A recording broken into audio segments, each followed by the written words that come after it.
Friends, this time I have come with the next episode absolutely promptly back to back to compensate about loss of time earlier. And we come to episode number 48 today on hashtag success sauce, hashtag exam menace3.7. That is chapter 3, part 7. And as usual, I would request you to like, share, subscribe, and also press the bell icon so that next episode does not miss you or you do not miss the next episode. Hopefully you are waiting for. So we are on exam menace, and let me tell you my own experience, my own feelings.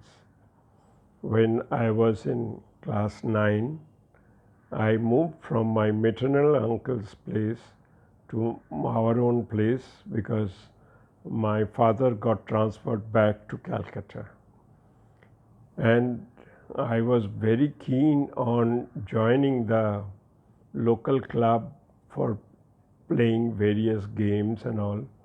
And soon I found out I am no match with the skill that the others have developed in football, cricket, etc. Yet, as a young boy, I was very keen to develop the skill and play games. So I did. And naturally, the studies got a hit. After the 3 months period, next term exam, I was scared to show the mark sheet to my father. It was all just pass marks or beyond, 30, 32, 30, 32, 34. And in the evening, my father came back from work and asked me to show the mark sheet. I had shown the mark sheet. And surprisingly, he did not rebuke. He did not get annoyed. He only said, "Now you have understood which path to choose, whether to play games or to study or to match both of them. It is up to you if you can do it." And that was such a shock to me that my father was so disappointed with me that I would not do well in exam. So thereafter I started studying very much and got to my old position of high marks in the exam.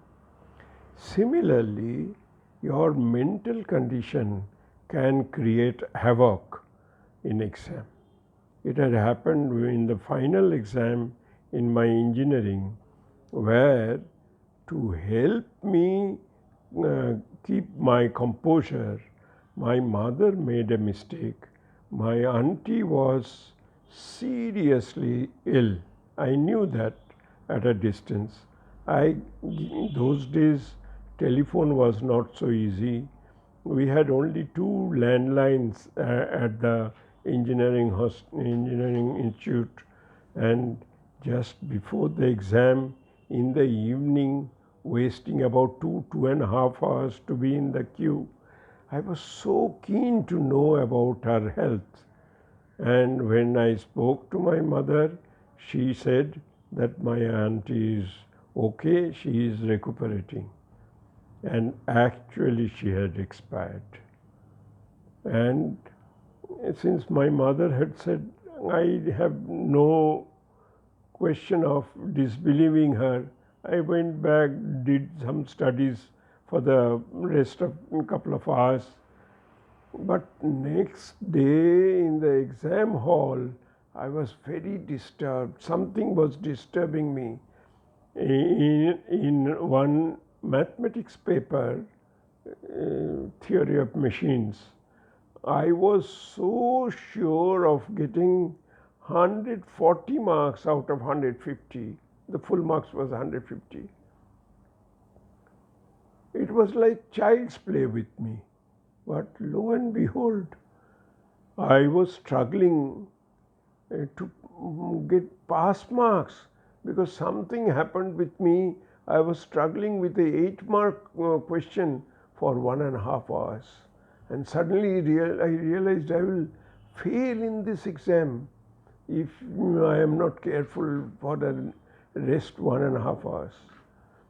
Somehow I composed myself, and next 1.5 hours I did other sums, and I could get something 80 or 90 marks, which was far below my capability. And this is what happens, your mental stability can cause lot of problem for you. Keep your mind absolutely stable. And this I came to know when at young age, when I was about to leave for my school. I was just poring through the books for the last time. My sister came, my cousin sister came to me for something, and she looked at me and said, "Why are you so scared? You are a good boy." I was alarmed that do I look so scared? So that means the fear of the exam had made my face look so scary. That means the other person knows that I am afraid. And same was the situation in another occasion when I was sitting at the exam hall and paper was very difficult. And the invigilator told me, "Why are you so scared? You are looking as if the tiger is standing before you and it will eat you up." I said, "Sir, the questions are all beyond the course." And he said, "Yes, I know, question is quite tough this time, a physics question. But don't be scared. Compose yourself and write down what you know. And then the teachers will evaluate you properly. If you are scared, you will get much less marks. Don't be scared."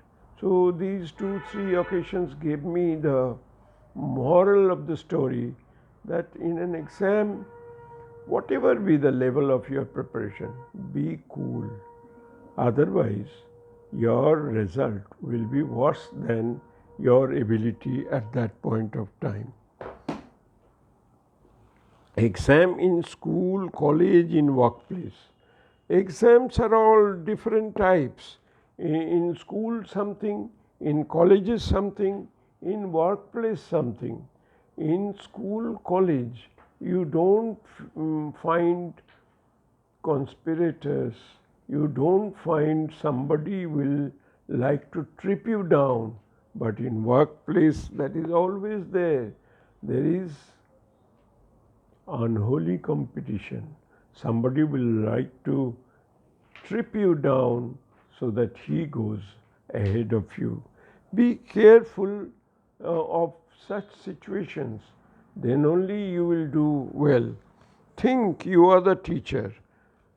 This means that as a teacher, you have, say, 50,000 applicants, and in the management school, you have only 400 seats.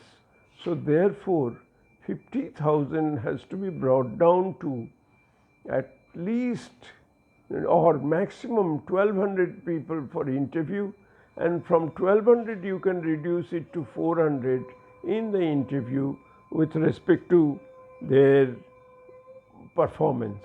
But to reduce from 50,000 to 1,200 is a Herculean task. How will teacher do it?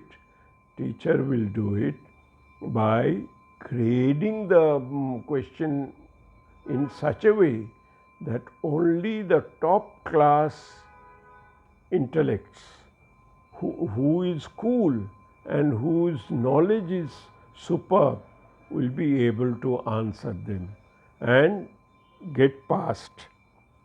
I'll give you an example. For a little boy of class 1, class 2, if you ask, what is, if you have one eye open, you see two trees. If you have two eyes open, how many trees do you see? He has just learned tables, so he will naturally say 2 2s are 4. He has not applied his mind that he will see the same thing with one eye open and two eyes open. So this is a very simplistic trick that I have told you, and basically, exam is like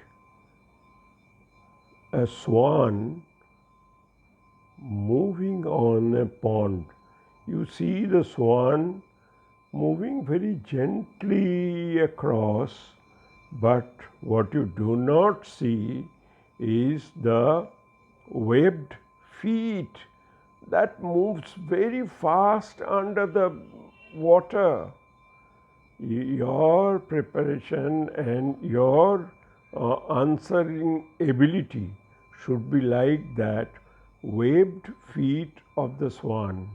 It will move very quickly, your hand will move very quickly, your thought process will move very quickly, but you will look calm and quiet. Thank you.